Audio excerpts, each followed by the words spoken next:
Hello, welcome to turn number 15 versus Eskild.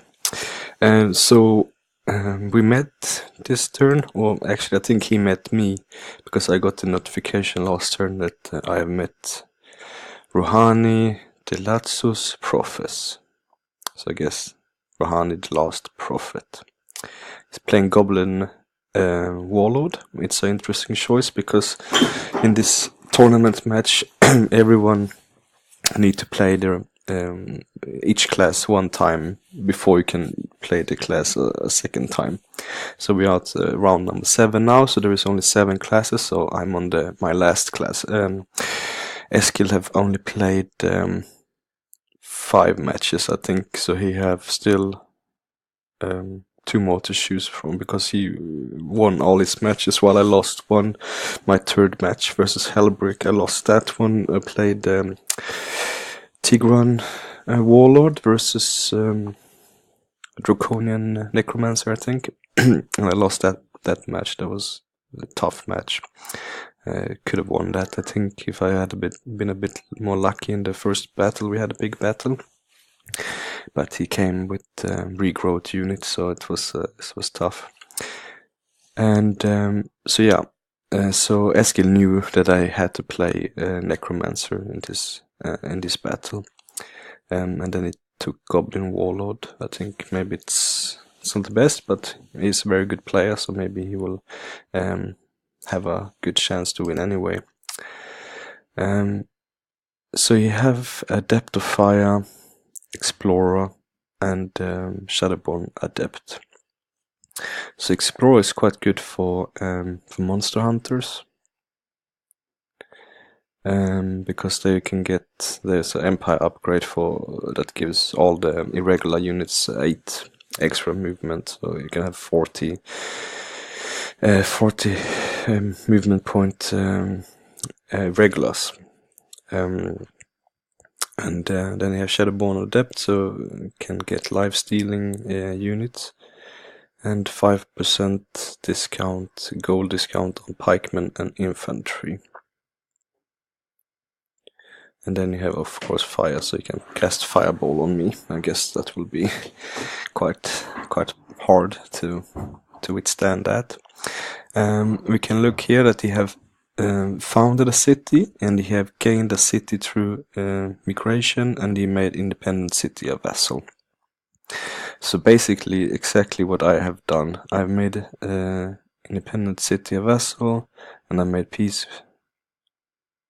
Yeah, and migrated a city. So we've done exactly the same. Excuse me. The difference is that I don't have any race happiness modifier. Necromancer empires are not affected by race happiness. So yeah, I guess you have a bit of advantage there, but we have 3 cities each and 1 vassal. I'm sure his vassal is a bit better than mine, though. It doesn't give anything.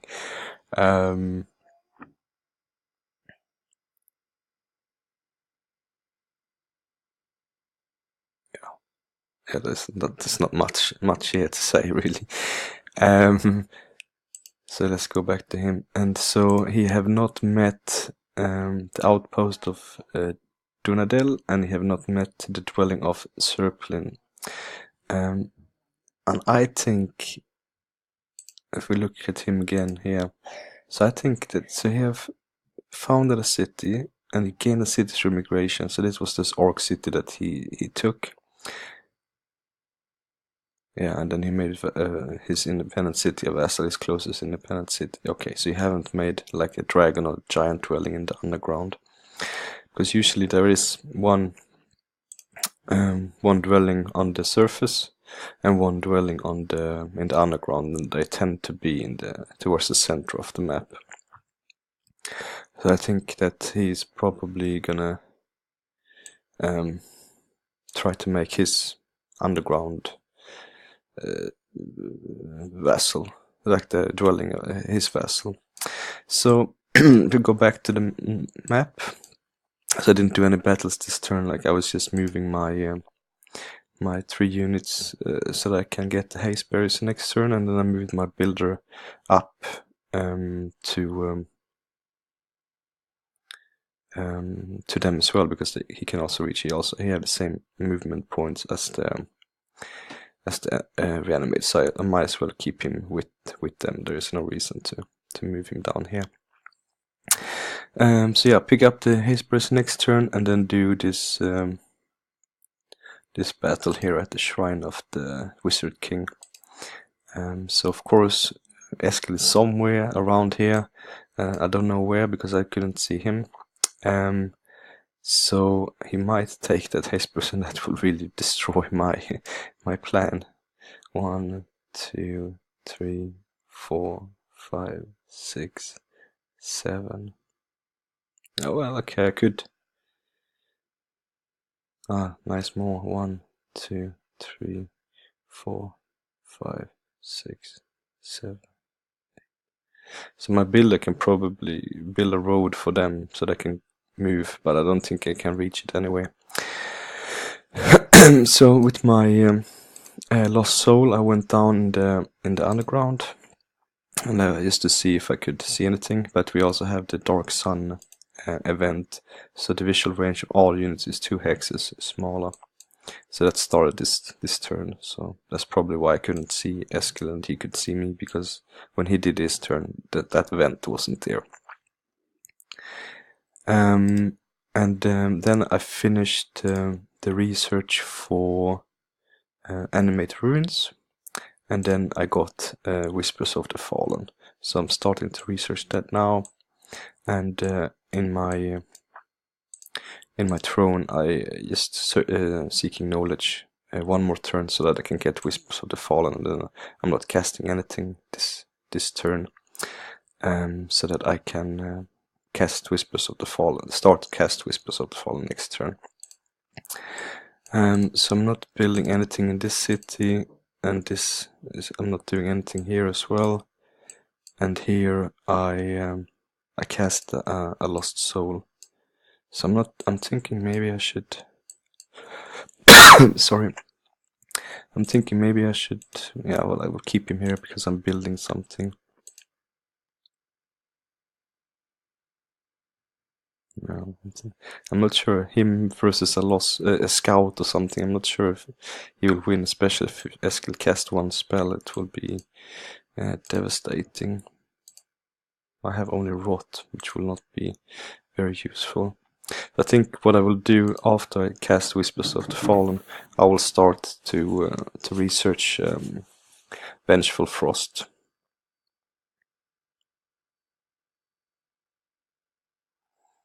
And then I will complete that research in a few turns. Then I will also start cast Essence, Harvest, and then summon Banshee after that.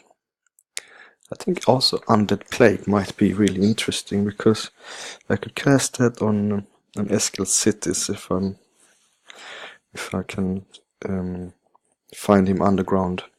I'm sure he's underground. And then I can then I could cast that on his cities, and then grow my own cities really quick. So there's quite a few good spells here. Scales of Fortune is also of course good. Desecration and Harvest, Summon Banshee, Stiffen Limb. There is quite a few good spells here, so like basically all of the ones that are visible now I could find some use for. Okay, so now when we know what Eskild is playing, I could start to think about what I want to. Cave crawling will probably be useful later on. My Draconian Warlord, he cannot get cave crawling. I don't think these guys don't have cave crawling either. So it will be quite useful to have the builder with me in the underground, so I can speed up the process. These guys, they have a cave crawling. Yeah. So and I put my Lost Soul here on the water, so I could still Oh well, actually, what I would, it's 1, 2, 3, 4, 1, 2. I would probably just move there, and then join him with them. So it's 1, 2, 3. Yeah, so we'll probably make him join here at the battle as well. So come here.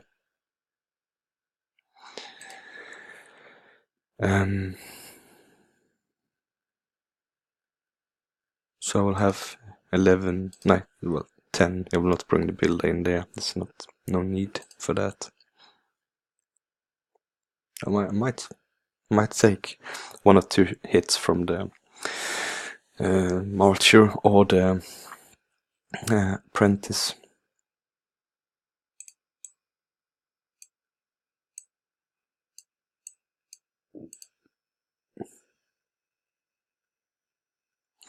Yeah, so I will cast Whispers of the Fallen next turn, and then I will probably cast Dark Ritual on this city here to make sure that there is a few defenders on this, probably the closest city to him, and then I might cast another one on my throne city, so that these guys, they can almost reach. If I move him there, he could reach, but it's better he stands there. Urban concealment, yeah. So he's concealed when he stands there. He won't be concealed. Oh, he's still concealed there through urban. Okay, so this also counts like a urban hex. Okay, so I can stand there, because then he could potentially reach there in 1 turn.